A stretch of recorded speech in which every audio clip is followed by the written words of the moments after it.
आज ना मला मस्त चमचमीत फरसाणची भाजी बनवायची आहे. तर मी इकडे एक कढई घेतलेली आहे. कढईमध्ये थोडंसं तेल टाकलेलं आहे.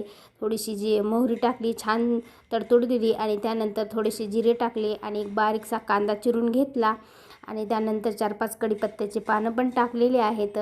तर असं छान मस्त असं तेलामध्ये तळून घ्यायचे आहे आपल्याला कांदा. आणि त्यानंतर इकडे बघू शकता अद्रक लसणची पेस्ट पण करून घेतलेली आहे.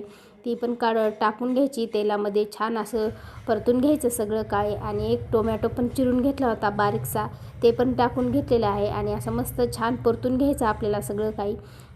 छान परतून घेतल्याच्यानंतर मग इकडं काही थोडेसे मसाले टाकायचे आहेत. थोडंसं हळद टाकलेलं आहे, धना पावडर, आपलं कांदा लसूण मसाला, लाल तिखट आणि गरम मसालासुद्धा मी टाकलेला आहे. तुमच्या आवडीनुसार तुम्ही कोणते पण मसाले टाकू शकता. ह्याच्यामध्ये खूप छान चवीला एक नंबर भाजी होते. तर आवडीनुसार पाणी टाकायचं, आपल्याला जेवढा रस्सा बनवायचा आहे तेवढा.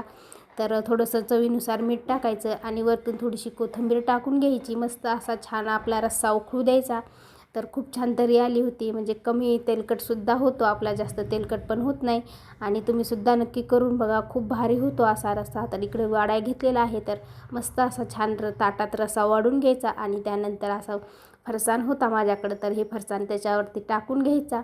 तर मस्त असा फरसाण टाकायचा. तुम्हीसुद्धा नक्की करून बघा आणि मुलांना पण खूप आवडती भाजी माझ्या.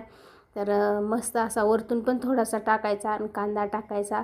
तुम्ही चपातीबरोबर, भाकरीबरोबरसुद्धा खाऊ शकता किंवा पावाबरोबरसुद्धा खाऊ शकता. तर वरतून थोडासा लिंबू पिळायचा. नक्की करून बघा, खूप छान आणि खूप चविष्ट लागते भाजी. तुम्हीसुद्धा नक्की करा. व्हिडिओ आवडला तर व्हिडिओला लाईक करा, शेअर करा आणि सबस्क्राईब करायला विसरू नका. चला तर भेटू उद्याच्या व्हिडिओमध्ये. बाय.